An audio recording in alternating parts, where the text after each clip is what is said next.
Hey everybody, this is Carrie Bernstein, Executive Director at Stanford Animals Veterinary Clinic, and we're here today with our weekly episode of The Fix, which is our live webcast that we bring to you each week.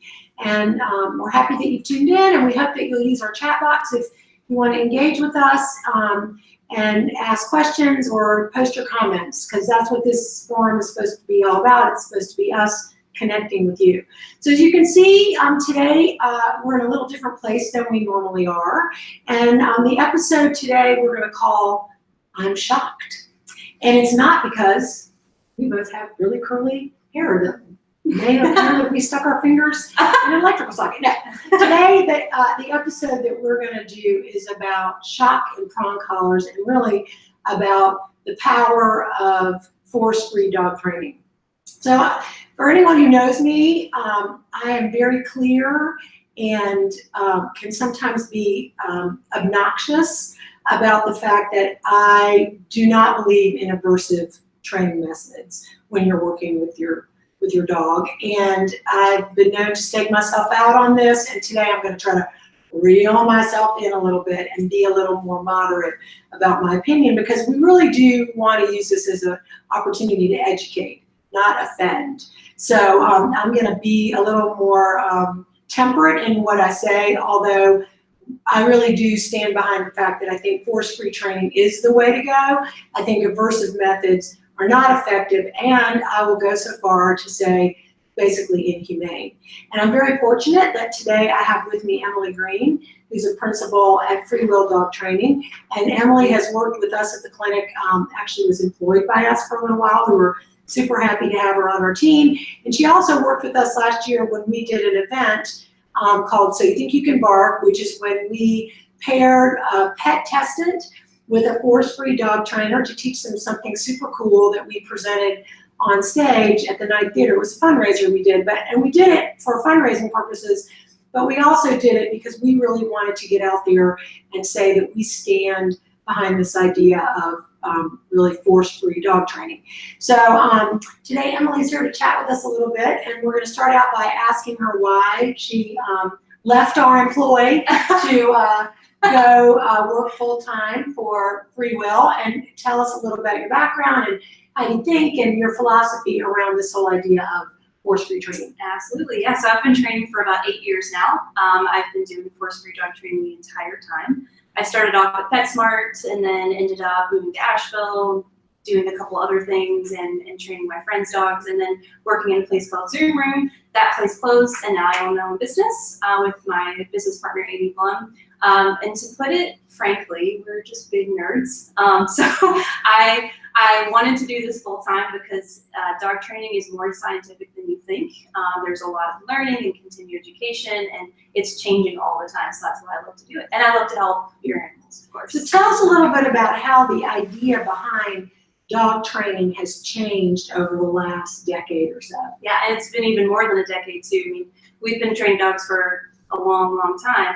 And in the 90s, it's kind of where this positive cultural shift made an appearance. And, you know, it started off simple and kind of, you know, reward your dog for good things, but it's evolved even past that now. So force-free dog training is the term that we're using now. And basically what that means is that we don't use fear, intimidation, or pain, discomfort, anything like that on our dogs to train, because you don't have to use those things. You don't need and explain that. So, because I don't know that everyone really understands kind of what's behind that. I think people think of it as treat training, right. And it's really, treats are reinforcers.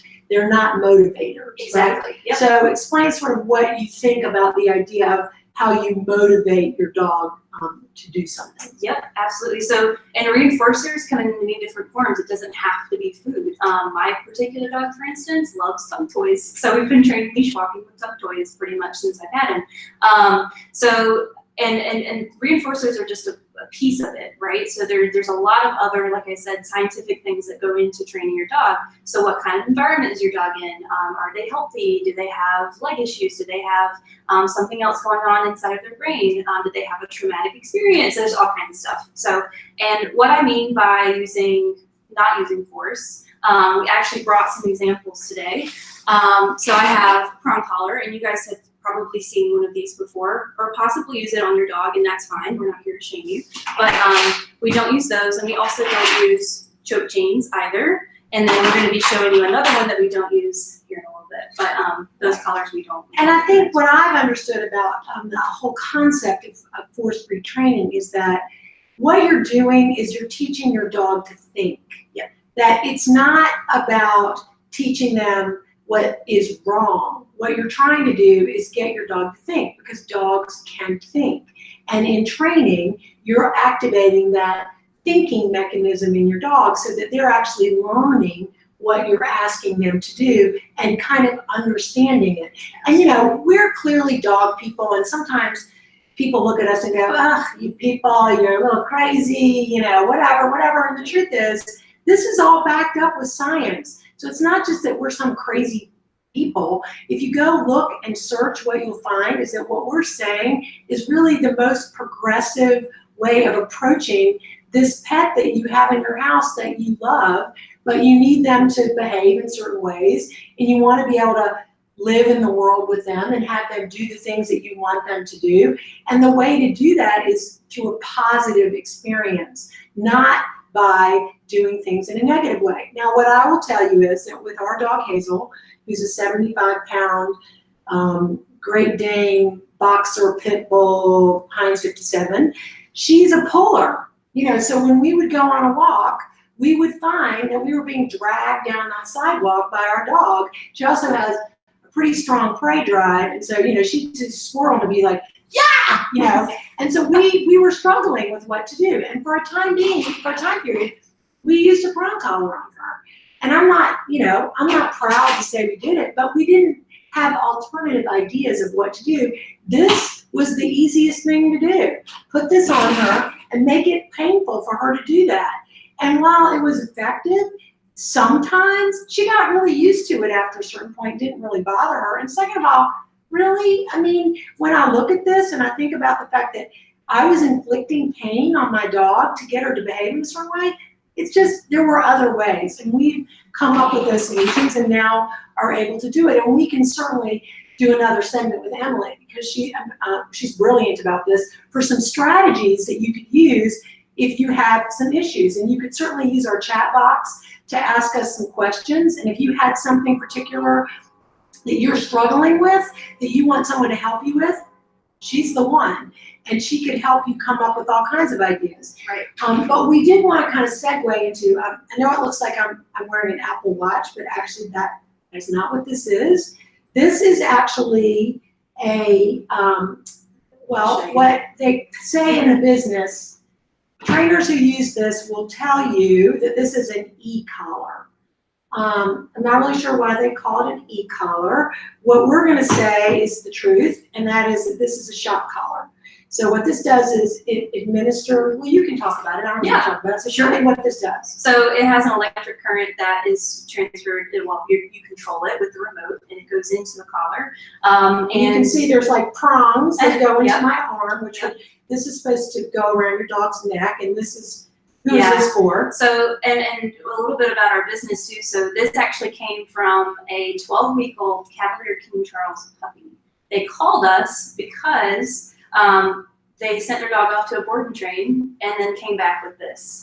And they didn't have a puppy anymore. That's what they said. They had a robot, or they had a little shy, fearful thing that wouldn't do anything for them, or anything in general. So we gave a discount. So if they handed over their e-collar or prong collar, choke chain, we give discounts for packages just to get it off the dog. Right, so now it's on me. Now it's on Carrie. And we're going to do a Everybody little experiment. So what I tell people sometimes, and you know, you can agree or not agree with this, is I say when you put something like this on your dog, and try to train them, what you're essentially doing is you're teaching them, the example I use is, I'm sitting at a dinner table trying to learn how to use a fork the proper way, and I have no previous experience doing it, and you're trying to teach me how to use the fork, but you're speaking a foreign language to me, and every time I don't use the fork correctly, you're slapping me in the face. So at a certain point, am I going to figure out how to use the fork? Maybe.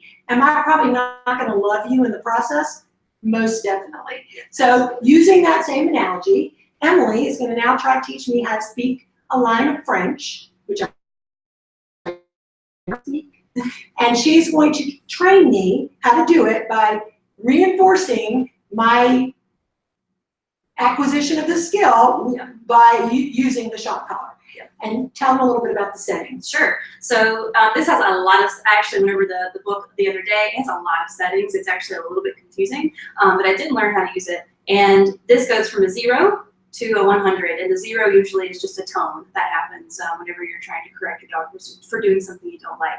So this goes up to 100, just so that you guys. And let's be clear, we are not going to get to 100. No, you're not. Because you really don't want to have to defibrillate me. So we're going to start with it on what, 5? 5. Okay, so we're gonna. What are you gonna teach me? I'm gonna teach you how to say, "How are you?"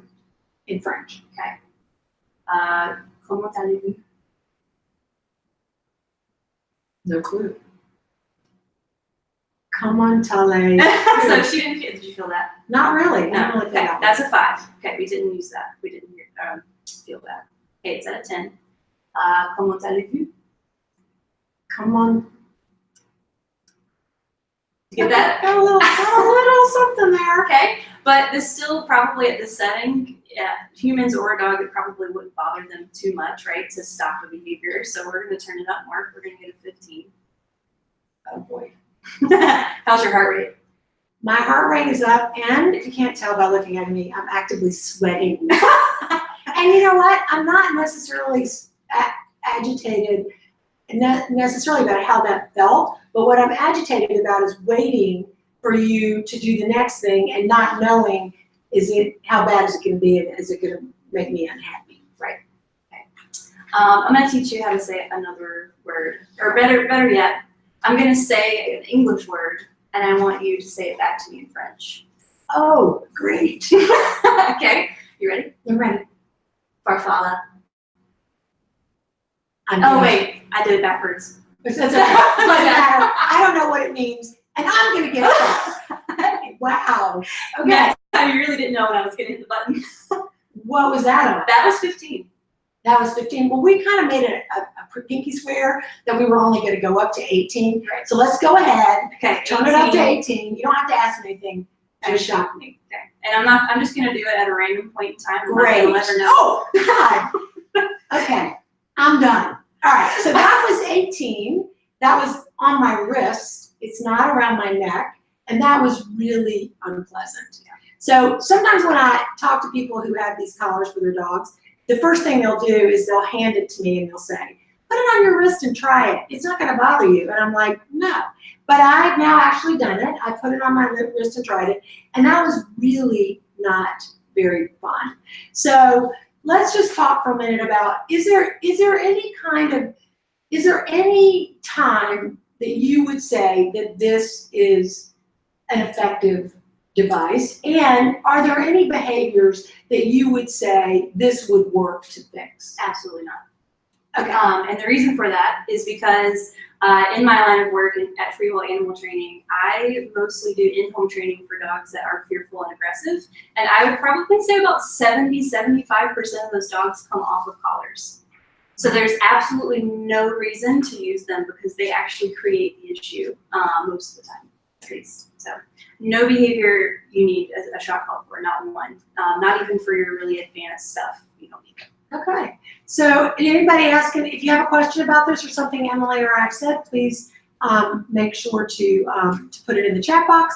So talk to us more a little bit about these devices and whether you think these have any efficacy, and if you've ever seen them, used in some way that you feel like, actually the juice is worth the squeeze on this. Right. So the prong collar and the choke chain, I kind of put all three of these collars at kind of the same level. They're all using the exact same tactics. And while some people may not think that it's painful, it is causing some kind of discomfort. So that's why I put them all under the same category. And then some collars are used more for certain behaviors than others. Nothing in your opinion. Nothing. And we have a question from Tammy who asks, can they physically harm an animal? They can, if used very incorrectly. And that's kind of an extreme case too. I've seen photos of dogs that have prong collar puncture wounds in the neck, Actually just saw a dog for a consult, and he had a rash on his neck from a shock collar. So if it's overused or misused or whatever you want to frame it as, it can cause physical harm to your dog, but most likely it's going to cause mental harm. And let me just also say that, that's the other part of this that I think you have to acknowledge, and that is that reasonable people could, maybe take on a shock collar or a prong collar with the idea that it was going to solve an issue they were having. And we're not going to make a broad statement and say every single person who uses these devices is a bad pet owner or a bad dog owner, is using them in a way that's not good. But the problems also come from people who take them, don't really understand what's going on, and abuse it with their dog. And so it really doesn't have a place in the lexicon of what you're doing for your pet. It just doesn't. So we have another question that's asked, and this is a little stickier, but also interesting, I think. Is an electric fence the same? These invisible fences, are they the same kind of thing? Great question, and yes, they are. You're still using discomfort in order to contain your dog in the yard. And I have a lot of issues with electric fences for a lot of different reasons. And I always go back to clients that I've had that used electric fences. One in particular became fearful as soon as they started to introduce the e-collar on the electric fence. They became fearful of cars. They became fearful of people walking by the house, because the dog pairs whatever it feels with whatever it's looking at. So if that dog is running towards a kid in a stroller and then all of a sudden feels pain, then that dog's going to make that association pretty quick, especially if it's repetitively done. Also, electric fences, a side note from the methods it uses, but you can't protect anything from coming into your yard. And that's the thing that I always say about it, is that they keep your dog from going out, but they don't keep anything from coming in. And that can be, a problem of equal magnitude. So we have another question from Shayna, which is, what can owners use instead of using these kinds of devices? Right, yeah, absolutely. So there are lots of different options that you can use to, especially for, you mentioned leash pulling. There are front clip harnesses, so you can have a harness on your dog that hooks in the front, which will manage how hard your dog pulls. It's not going to be a fix, right? It's not going to fix your dog pulling. But using rewards, what does your dog like to do? What does your dog love? Do they like getting butt scratches? Do they like going to play fetch? Do they like tug? Do they like food? And use that to motivate your dog to do what you'd like to see them to do and reinforce it. And there's a lot, once again, there's a lot that goes into it. So come to a group class, come talk to us, come to email me. You can talk to me and see what kind of games there are out there to train your dog. Sorry. And I guess the last thing I'll end with, unless we have another question or two, is that, dog training is like anything else. It requires work. And you can't just expect your dog to behave without putting some time into it. And a lot of times it feels like some of these devices can be shortcuts to getting to what you want. And while you may end up with what you want, you may not end up with the same kind of relationship with your dog. And it is, as everything in life, you take the shortcut, and ultimately the long-term benefit isn't exactly where you anticipated it would be. And then we have Adam asking the question, are all dogs trainable? Yeah, and all animals are trainable. If you research or go onto YouTube and look at what they're doing in zoos and how they're training hyenas to put their hip up to the gate to get a blood draw and to get their nails trimmed and all this stuff, they're doing that without putting a shock collar, prong collar to obtain. They can't put those on those animals because bad things will happen. So they've had to figure out a way to work with these animals and get a cooperative experience. So all animals can be trained using positive reinforcement and enforcement methods.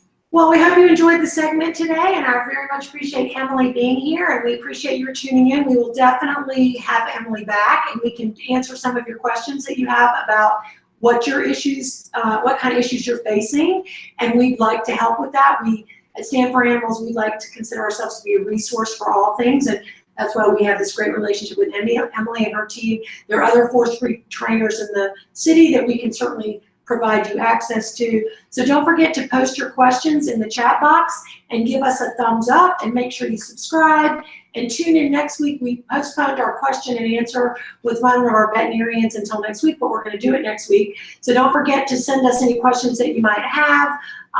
that they could answer. And again, thanks for tuning in, and we hope you enjoyed the segment today.